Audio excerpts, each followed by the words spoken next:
Hello, Cancer, Sun, Moon, Rising, and Venus signs. Kamusta kayo? Sana po ay nasa mabuti kayong kalagayan. Welcome back po sa Star Tarot. Kung bago kayo dito, welcome din kayo.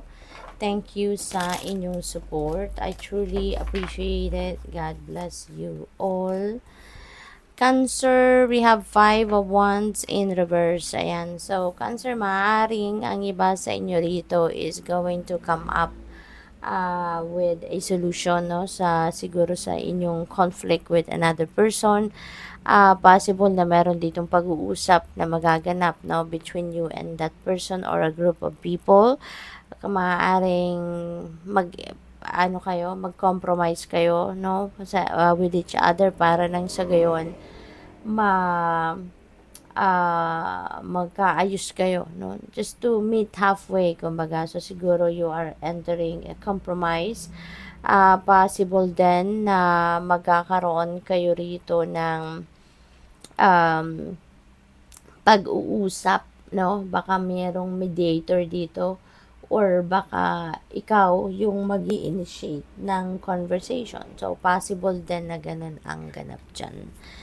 We have 2 of Wands. Ayan. So, this is about expectations. This is about planning, making decisions. Maaring meron din ditong mga sitwasyon na ina-anticipate kayo, no? So, maaari din na pinaghahandaan ninyo yan, mga bagay na yan, or baka pinagpaplanuhan nyo na kung pagdating ng sitwasyon, ng ganong sitwasyon, whatever that is na ina-anticipate ninyo, ay kumbaga alam nyo na kung anong gagawin ninyo kasi nakapagplano na kayo.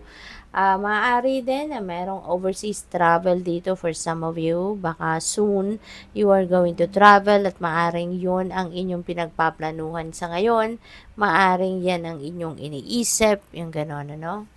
What else? We have Queen of Wands. Ayan. So, dito naman sa Queen of Wands, Cancer, this is about having confidence. This is about determination. This is about independence, no? Meron kayong mga dreams, meron kayong mga goals, you are ready to take action towards that. Pero parang hindi ninyo kakailanganin or hindi kayo hihingi ng tulong kahit kanino man, no? Yung parang gano'n.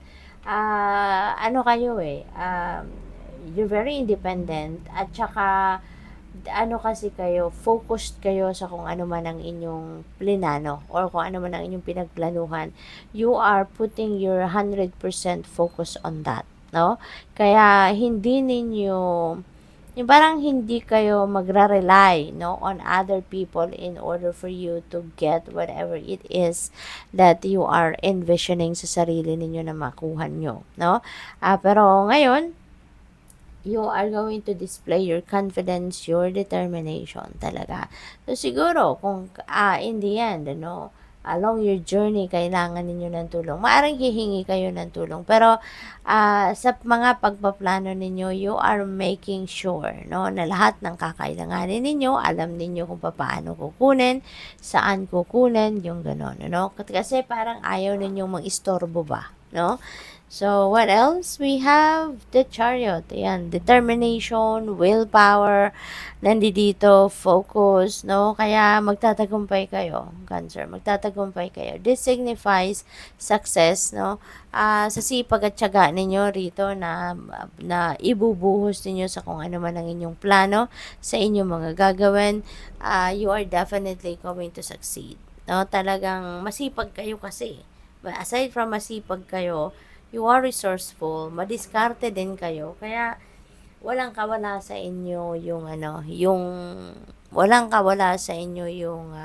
tagumpay, no? Kaya kung ano man ang gagawin ninyo, you're definitely going to succeed.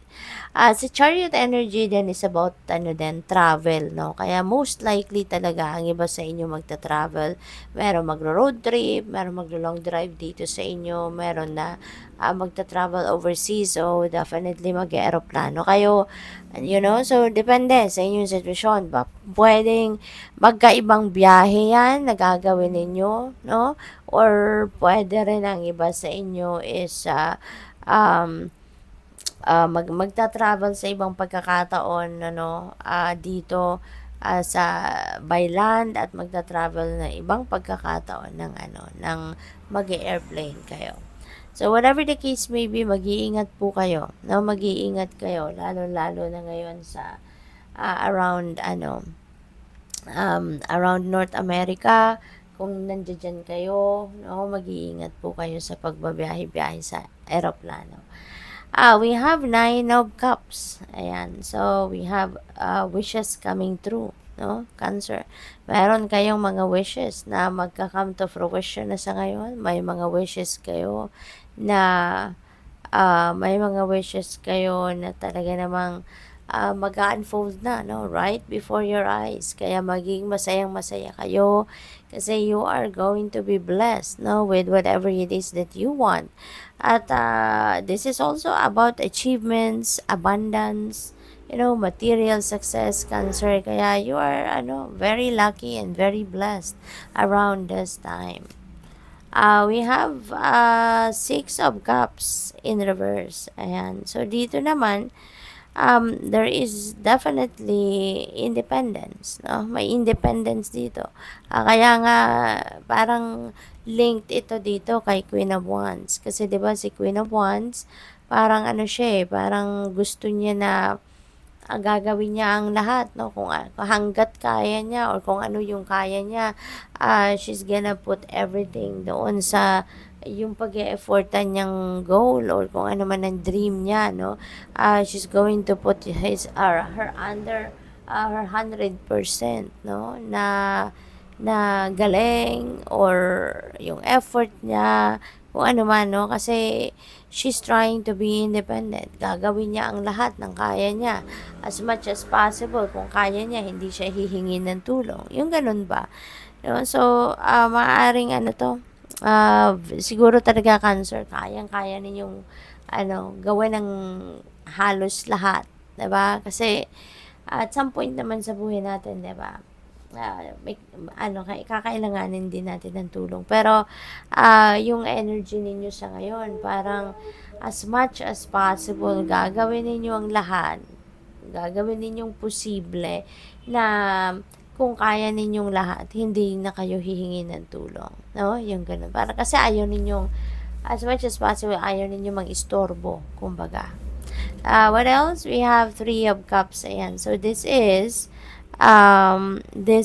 celebration. Now, there is celebration na gagawin kayo, Cancer. Hindi malayo, mag-celebrate talaga kayo kasi marami kayong biyayang paparating, no? With the Nine of Cups energy, there are celebrations, there are parties, gatherings, social events na maaaring maaaring a-attendan ninyo, no? Or pupuntahan ninyo, Cancer. Kaya, masaya. Maaaring meron din pagtitipon dito, no? Siguro magkakaibigan, baka you bumped into someone, kaibigan ninyo in the past, at maaaring ngayon mag-uusap-usap kayo, no? Pwedeng over coffee lang yan. Yung gano'n, yung parang hindi naman formal na gathering talaga. Yung gano'n. So, we have Page of Cups. Ayan, there could be more invitations coming your way, no? Rito baka sa reunion na 'to, sa pagkikita-kita niyo ng mga kaibigan ninyo or kamag-anak, no, maaaring mas yung parang mabitin siguro ang catching up ninyo with friends and family, kaya siguro mas marami pa kayong pupuntahan, no? Mas marami pa kayong imbitasyon na maaaring dadating, mas marami pang imbitasyon na marami kayong ang tawag dito, imbitasyon na para mag-attend kayo ng mas marami pang gatherings, no, with friends and family. Baka nabitin ang usapan. So, good luck sa'yo. Thank you for watching. Love and light. Namaste.